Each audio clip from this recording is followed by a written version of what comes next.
Mr. Webster, I'm asking you to lay off. As a personal favor.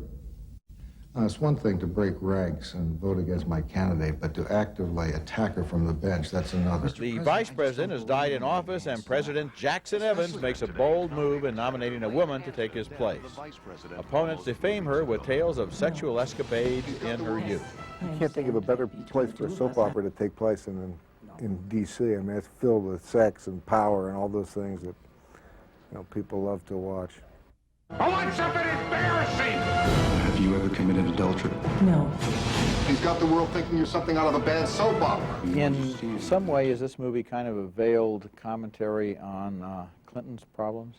You know, one of the aspects of that whole scandal, I think, was that it brought all of our sexuality to the forefront, I think. You know, we're all such, you know, sexual animals, and the president is no exception. And I'm sure that if we, shone a spotlight on any of our lives, we'd find things that we'd all be embarrassed or humiliated about. And if we had a running camera going on in the Oval Office, my God, what would we see that had taken place in that room? Ever since George Washington. Yeah, probably. absolutely, yeah.